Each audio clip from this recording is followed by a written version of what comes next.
What makes Loveland a great place to live, work, play, and visit? Is it the miles of parks, trails, and open space? Is it the 300 days of sunshine across all 4 seasons? Is it the well-renowned art collection displayed in our green spaces and street crossings? Is it the cultural, social, and family-friendly events that embody our community values? I think most of us would agree that all these things are amazing, but what makes our communities so special is the people. Everyone who chooses to raise their family in Loveland, open their business, explore, learn, and grow in Loveland. Our community is at the heart of everything we do, and the reason people continue to choose Loveland.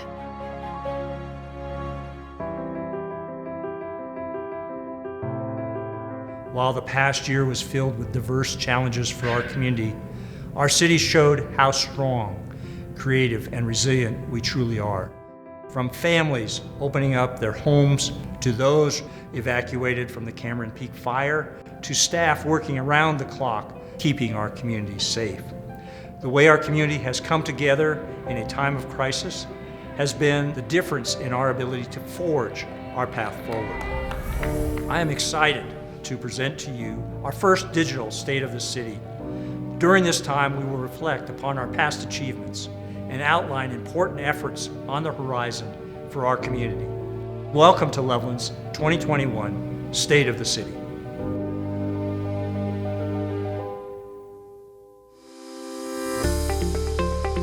Maintaining our streets, transporting our residents, clearing the snow, and recycling our waste. Loveland Public Works keeps our community moving forward all year round. This morning, we're just getting the buses ready to go out and serve the community. These 3 buses here are the older buses in the fleet. The nice bright blue ones are the brand new buses we just got. It's another beautiful day here in Loveland. The expansion of Highway 34 and I-25 is very critical for the northern Colorado region. We've been working on the I-25 project for a few years now. Originally, it was slated to be done in the next 50 years, but through our efforts together as a region, we've been able to move that project up. Another critical thing for our future is Highway 34. We're working on the east section right now. We want to continue that work towards the west and make sure that Loveland all the way through has that connectivity. And one of the up-and-coming things that we've been working on for quite a while is our Highway 402 connection. That is our second gateway into Loveland. The Public Works Department collaborated with the Thompson School District to complete the Pathways to Ponderosa project, enabling safer student travel to Ponderosa Elementary School.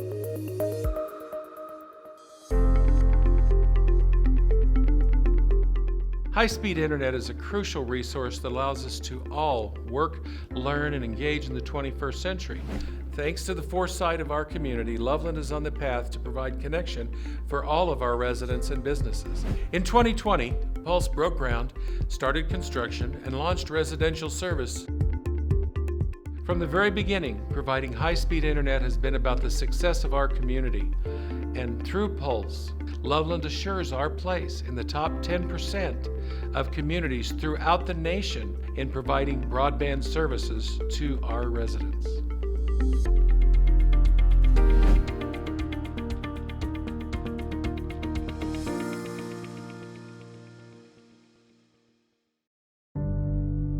The coronavirus pandemic put an immense strain on commerce activity around the globe, and Loveland's local businesses were not immune from these impacts.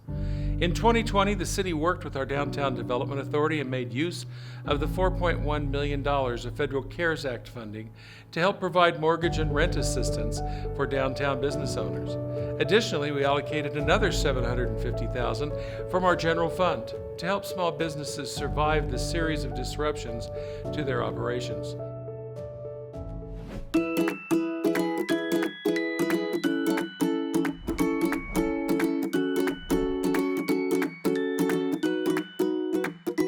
We are celebrating 75 years of the Valentine Remailing Program. Our volunteers lovingly hand stamp a cachet as well as a postmark on each piece of mail that comes through here. So I've been stamping here for 16 years. I keep track of the number of Valentines that we have stamped in that period of time. 2,223,000. We just got done doing a whole bunch from Sweden and Japan and all over the world. We've covered 110 different countries and 50 different states. Being the sweetheart city, it's only natural that we are the community of connectivity.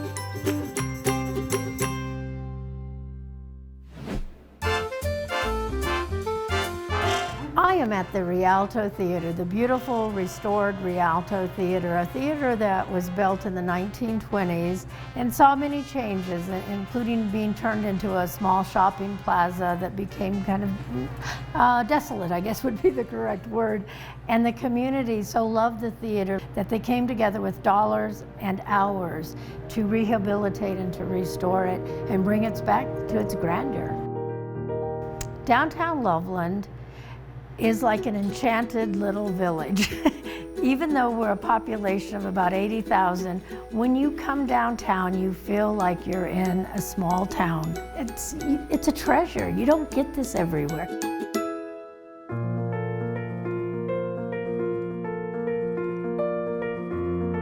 Say I've been volunteering for Kids Pack for maybe a little over 3 years. You know, a lot of schools have programs to make sure that children have food to eat Monday through Friday, but that leaves them vulnerable on the weekend. I chose to live in Loveland because of the people of Loveland. You just have to let somebody know you have a need, and there'll be a dozen people that jump up to help.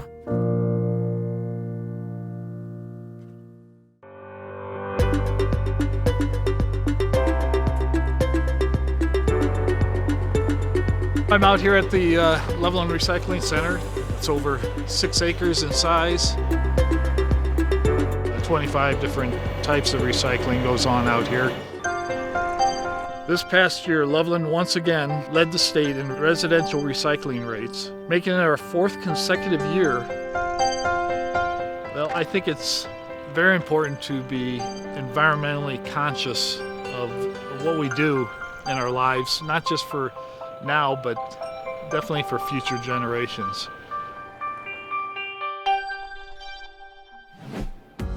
Loveland is partnering with neighboring communities on the North Front Range Watershed Project. This project will consist of a new modern landfill that includes a food and waste composting site.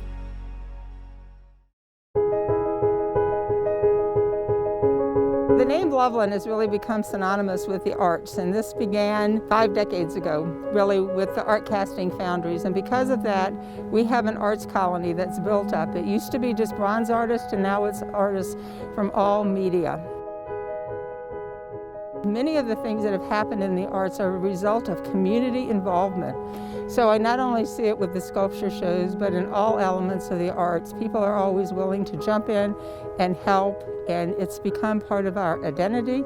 It's created a sense of place, and the thing about public art is it's pretty hard to drive through Loveland and not see a piece of art.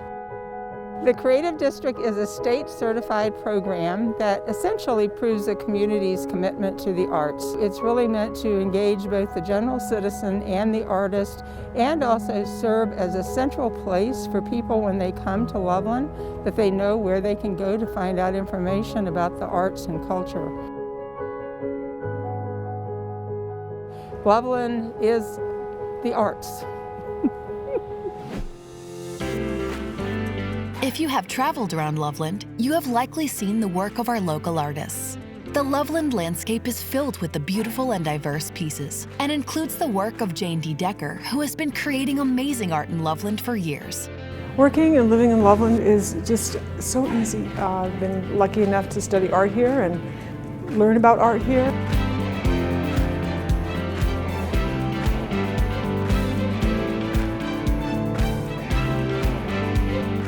There's just a great support group of other sculptors here. There's all the resources that you could ever dream of or need.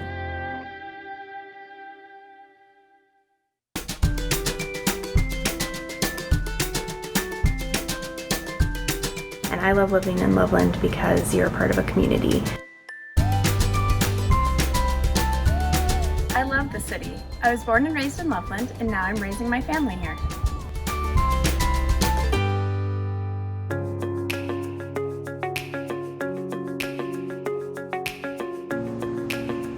I'm here at the Northern Colorado Law Enforcement Training Center. February 2021, this facility was finalized. After more than a decade of hard work and support from both Fort Collins and the City of Loveland, both our city councils, our city managers, and police chiefs working together to create this facility so that we could train our officers at the highest capacity possible and also bring in partner agencies to train as well. It is a facility that has great capacity for learning, has conference rooms, but the big part of it is the 21-lane, 50-yard long indoor shooting range where officers can train in a safe environment, a state-of-the-art environment. As you move outside of it, you'll see a 5.5-acre concrete skills pad. And then from there it goes into 1.4 miles of high-speed track.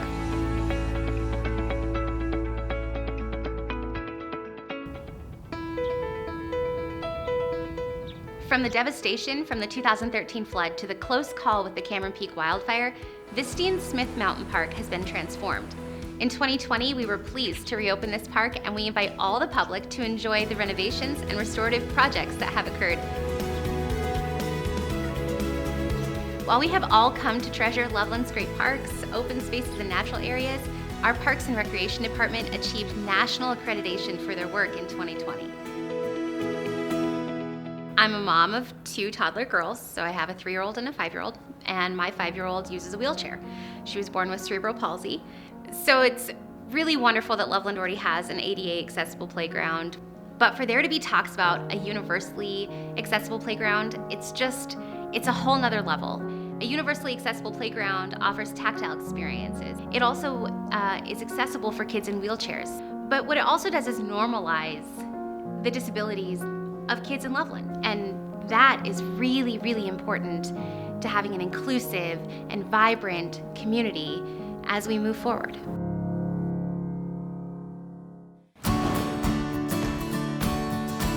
The Water and Power Department has had another successful year. This included the construction of an 8,000 square foot state-of-the-art water quality lab. The expansion of the lab will give us the ability to process 100 to 200 samples per day in-house, allowing us to more quickly react to any taste, odor, or other concerns. The new facility will also allow Loveland to identify the impact from forest fire runoff. The Chimney Hollow Reservoir project is located to the west of Carter Lake. It will provide 30,000 acre-feet of water each year. This helps assure the water security of Loveland's needs.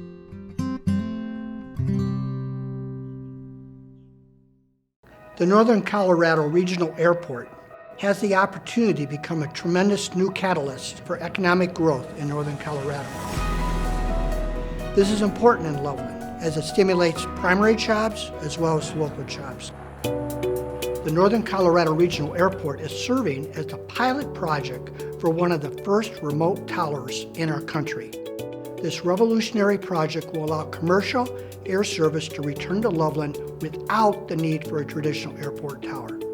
By applying and embracing the newest technology at our airport and creative thinking, it's just one of the many ways Loveland will remain a vibrant community with continued investment.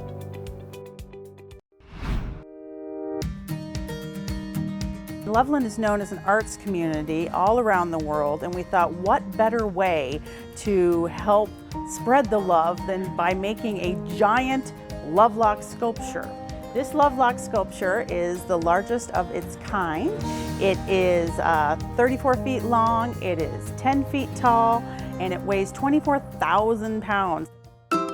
Thousands of people from all over the world have come here to lock their love on it. We even had a couple that got married here. So we are spreading the love all over the place.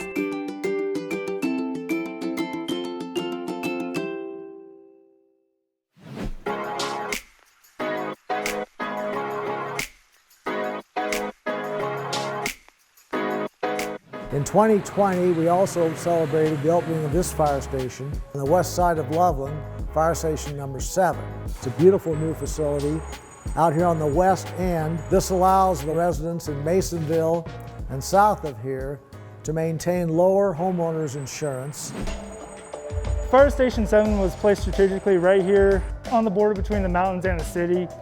for a very specific reason. We have what's called the wildland urban interface with the houses and the infrastructure and all that, as well as fighting the grass and the trees. We have a fire watch, a tower here. The view never gets old. We can look out here. If we get a call, we can take a look around and see possibly what we have before we head out in the truck. This very station served as the headquarters for our fire district folks for the Cameron Peak Fire.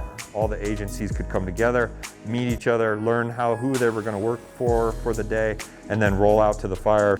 I believe it's August 13th or 14th, we were there. We heard the initial size up of the fire off Chambers Lake from a county resource. We ended up responding about 2, 3 o'clock in the afternoon after the initial size up.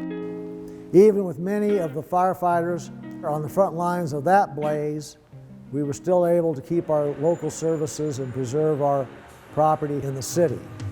In 2020, Loveland Fire and Rescue Authority responded to over 9,000 calls for service, with 65% of those calls for medical emergencies.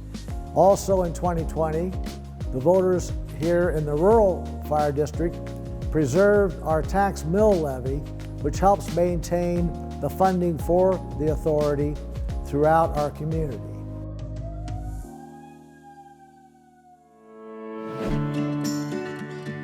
As superintendent of schools, one thing that I am really most grateful of is the partnership that we have between the City of Loveland and our school district.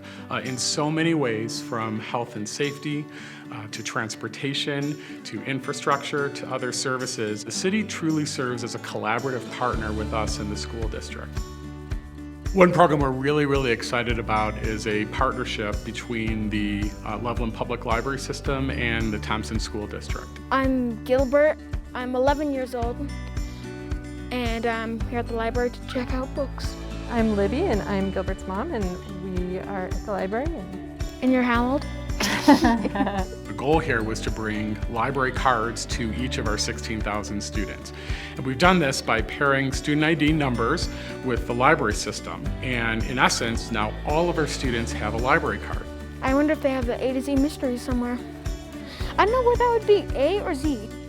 And the public library has proven to be extraordinary during this time of the pandemic. The library has provided essential services to our students, not only as a place to study for our students, a safe place for them to be, but a place where they can check out resources, have materials, receive tutoring, access to technology. So the partnership has been really extraordinary. You don't have to pay for anything, and it's just nice to be able to know they have just about any book you need. And is it awesome? Yes. The library is pretty great. I think so. Yeah. The library expanded their services during the COVID-19 pandemic, which included creating a mobile computer lab and offering homebound delivery services for residents unable to access library services in person. As chairman of the Regional Tourism Authority, I'm excited to be able to tell you about a new project coming to Loveland. That will be the Whitewater Rafting and Adventure Center, which will be in eastern Loveland. The advantage of this from Loveland from a tourism standpoint is the enormous draw that these types of parks have for traveling families. The Whitewater Adventure Park and Resort Plan for Loveland is just one of the many exciting tourism and economic development projects on the horizon for our community. So you see it coalescing throughout the city where people are getting excited about how can we improve not just our shopping district, but the mix of services within the community. You're seeing manufacturing positions coming into town where they're excited about a town like Loveland that works together to get things done. Hi, I'm Jerry Johnson, and I'm your Loveland Municipal Court Judge. You look good today. You look better. Good. And you're just moving along. You get those 2 pieces done, and you're going to graduate. I use 3 different alternative sentencing options. I have my Jump Start program, my Teen Court program, and my Confidence Mind program. And what I've found about all of the programs is the court giving these offenders some type of support, and it empowers them to become successful, because now we have individuals who have come into court and they don't want to reoffend. They want to be a valuable member of our community. You have taken steps to get that last component of your GED by March 11, and you and I will be squared up. We've heard the saying, it takes a village, and it really does take a village. And Loveland has created a village. We have our city, we have our nonprofits, we have businesses that all work together in our community to invest in our future so that everybody can be a valuable, productive member of our community.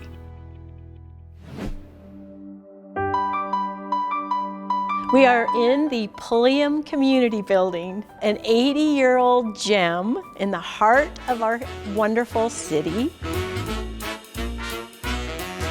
This community building was the hub of our community for decades.